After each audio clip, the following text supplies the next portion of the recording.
Hey everybody, welcome back. I'm Quinn GM. Thank you for joining me. Today's video is going to be a little different. It's more kind of off the cuff, less scripted than my normal stuff, but I thought it'd be fun to go through some just storytelling, give some tales of my time at the table. Particularly, I'm going to be talking about one of my PCs this time, particularly a PC that I've played. I'm typically a GM, as you may tell from how I brand myself.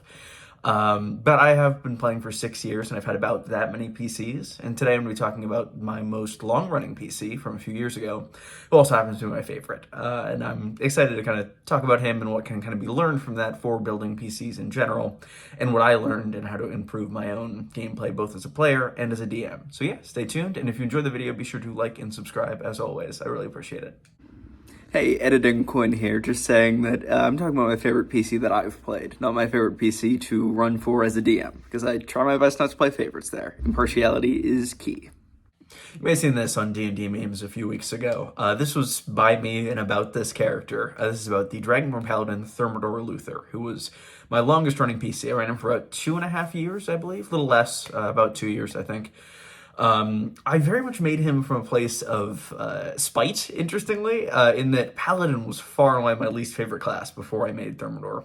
I essentially created him as a kind of mocking version of the trope of the lawful good Paladin who's just completely stupid and just goes by the law because it's the thing to do. Particularly, I remember having this idea and talking to DM about it initially at lunch one day, was that I wanted to be a paladin who thought he was very good, who thought he was doing the right thing at all times, but he'd actually been deceived by a god of trickery in order to kind of just promote this almost multi-level marketing type scam, which has only grown more relevant since the campaign has ended, but I digress. I went into the campaign with very little backstory, which is quite interesting, because I have very much had some campaigns where I've had a lot of backstory, and I've had some campaigns where I've had very little, and I've really enjoyed my experiences with both. But in this case, having very little backstory really helped me in organically fleshing out the character through gameplay, which I really enjoyed. The only things I really came into the campaign with were the fact that he didn't know his dad that well. I had that his dad had sailed away when he was a kid, and that was an inspiration for adventuring. I had that he was dumb. I had that he was in this contract with Cyric, the god of trickery. My DM actually wrote up an actual contract that was my oath that I didn't read because he had 7 intelligence and he wouldn't read it. I just signed it. And overall, I had that he was just kind of a big dumb jock who maybe had a good heart. Jury was out on that at that point, but that was what I had before the campaign started. Thermidor started out the campaign by trying to sell the members of the party that had already met vials of snake oil, which was essentially the pyramid scheme that he'd signed on to with Cyric. He essentially just ended up following a party member named Ray around, who was our monk, just trying to sell them continually, despite them continually shutting them down. They had a very fun dynamic throughout the campaign, as Thermidor was quite outgoing, extroverted, and more than a little foolhardy, whereas Ray was a bit more reserved and calculating. But it ended up balancing pretty well, and they actually became very good friends. Ray's player, Abraham Ruthie, is both fantastic as a person and a DM, and they were the person that made all of the art that you're going to see during this video. So they're incredibly talented. You can find them on Twitter. I'll probably link that in the description. But yeah, no, that was kind of how it started out. We ended up following like this plague storyline in his home country, which ended up having roots in another nation across the sea. So once we sorted all of that out and the party had been fully formed with our starting adventure there, we ended up traveling across the sea to the nation of Andrasad, which was a very strange new land for Thermidor, who had never really left his hometown. He was very much somebody who had peaked in high school at that point. But yeah, no, his journey had very much just begun at that point. In this new nation, Thermidor's low intelligence and my own low intelligence really came to the forefront in that we were supposed to be tracking down a group of assassins who'd been targeting the diplomats that we've been escorting. However, one of the diplomats just ended up dead regardless. The other got captured, and then we took them back eventually. The other also got murdered, but we kind of walked in on it when it was happening, so we ended up chasing the assassins through the streets. We were blocked in this chase by this group of essentially monks who I believe were whipping themselves, but my thought is always the Monty Python, like blocks of wood, they're hitting themselves. Either way, my brain was not working correctly that day, apparently, and my thought was the, like, martial art D&D monks. So I thought that, you know, swinging my warhammer in a circle and trying to move forward would clear a path, because they'd jump out of the way. But these were not the best of monks. They were commoners, essentially. And by doing that, Thermidor accidentally may have bludgeoned a fair few of them. I believe it was 3 of them. And he ended up arrested. The party, though, was able to help break him out of jail. And in order to clear his name, they ended up further tracking down the group of assassins. And we ended up having to go way into the desert in order to find this lost city that they had apparently made their home in, which apparently was cursed and had a lot of other mysterious elements to it. So we departed the city we had been in, traveled through the desert a bit, and this is where kind of the main core change in Thermidor happened. I think that's quite interesting to talk about, so we'll get into that here. By this point, we've been traveling through the desert for a couple sessions in-game. We were able to kind of fend off certain threats at various points. I found a wyvern egg, which was quite fun. And overall, it was just going pretty well. We were on our way to this mission and going through this unfamiliar terrain the best we could. However, one day, when Ray was on watch, which I should mention, because their player still denies responsibility, which is fair, but I like teasing them about it. We ended up coming across a group of essentially roving guards for a nearby kind of tent city that had come up. We were escorted there, and we learned that it was called the City of Chains. It was a kind of mobile slave market that met in the desert 4 times a year in order to kind of ply their trade. This same session, I was kind of realizing certain things about Thermidor and the characterization that I had given him, both intentionally and unintentionally. I realized that through these sessions, I had had him focus a fair bit on legacy and what would be remembered. And I realized that his thought was that he wanted to leave some legacy behind in the hopes of his dad someday hearing about it, because he didn't know his dad. His dad was some big explorer that he'd never encountered before, and he really wanted to be able to at least have him know that he was on his level, that they were both equals in that way. So when Thermidor arrived in this city with the party, he split from them immediately, which was probably not the best move on my part, but he realized that these slaves would not have a legacy. They didn't have that capability, and because of that, he decided to take a stand. He tried to poison one of the leaders there. I believe his name was Darrow. That was his last name, which may become important later. We'll see. And he was actually found out because he was not the smartest nor the most convincing when deceiving. And in order to avoid being killed, he ended up instead being branded as a slave and wandering into the desert. While he was in the desert, the party ended up cleaning his mess.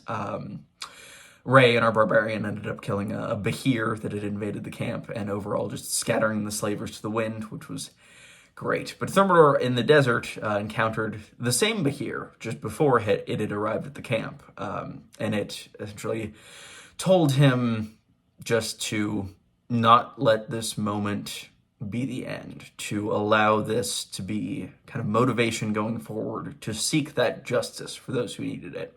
So that was the moment that kind of crystallized his transformation from somebody who had been conned into somebody who was that traditional ideal of a paladin, striving for any justice for anybody who's been kind of trod upon by the masses. And I think that was a really big moment for him and for me, both as a player and as a just storyteller in general. After the City of Change had been dealt with, we found this lost city in the desert that we've been seeking.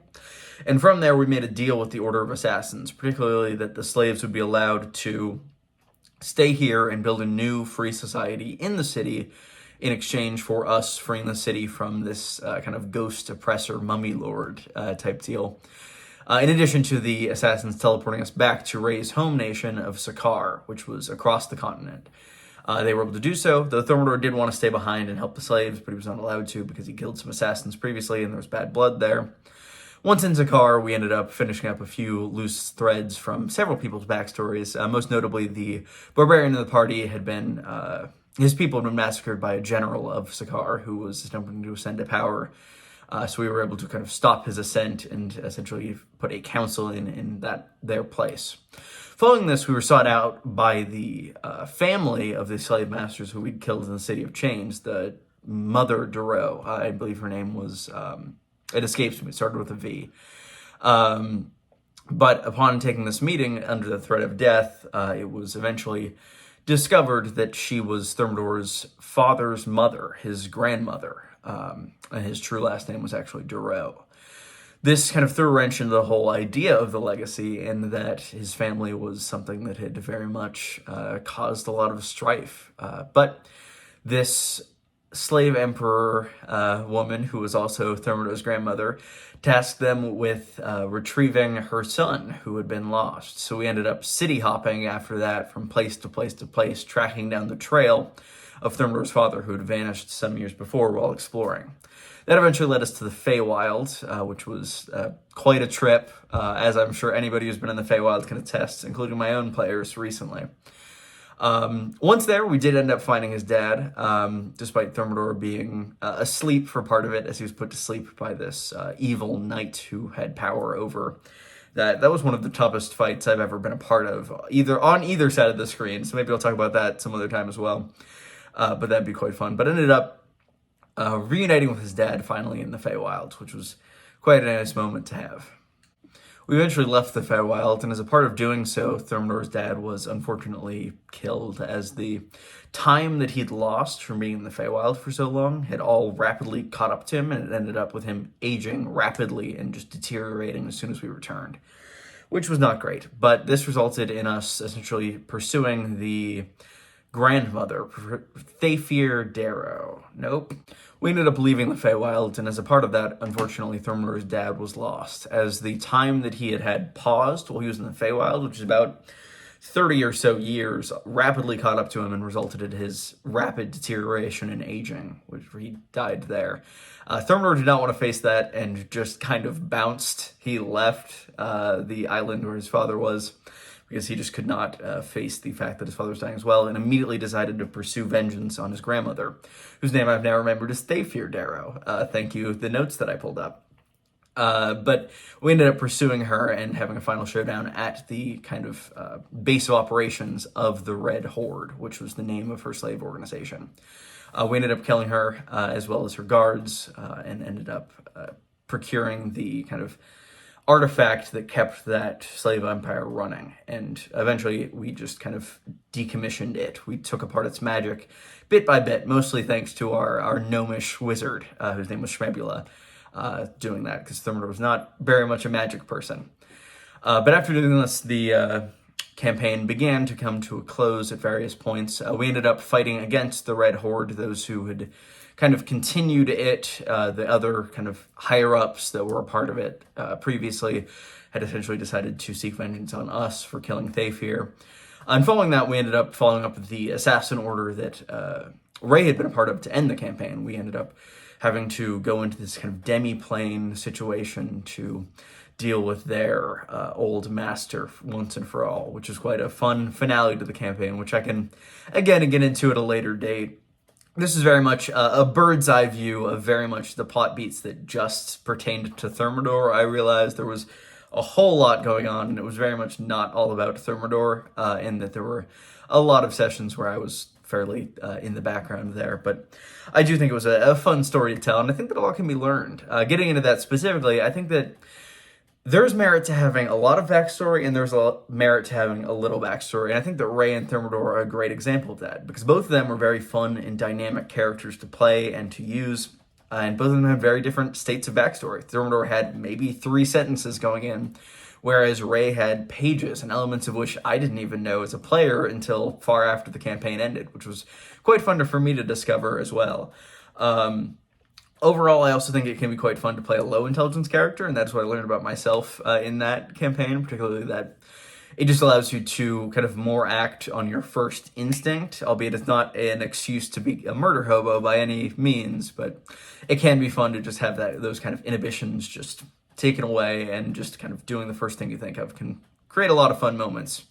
It's very intuitive for yes and, specifically, having low intelligence characters or low wisdom characters, but I think that can be very fun. He also really started my love for paladins, as has clearly become apparent on this channel, as I tend to rank paladins highly when I'm ranking things, subclasses, classes, anything. I hated paladins before I played Thermidor, but using him and having him start out as that kind of trope inversion and then turn into a more kind of true version of that trope really opened my eyes to the fact that that's not always terrible, and the fact that Paladin has a lot of great in-baked roleplay potential just right off the bat. I think it was that roleplay potential that really allowed Thermidor to grow. I think that it's important to, even if you don't have a lot of backstory, have a lot of ways that you can interact with your DM's world in order to better expand your character, their mindset, and where they may grow from any given point. I think that's quite important. But overall, that was my main takeaway from all of this. What did you think of the story overall? Be sure to leave comments. Let me know if you want to hear any of the stories that I mentioned throughout here as well.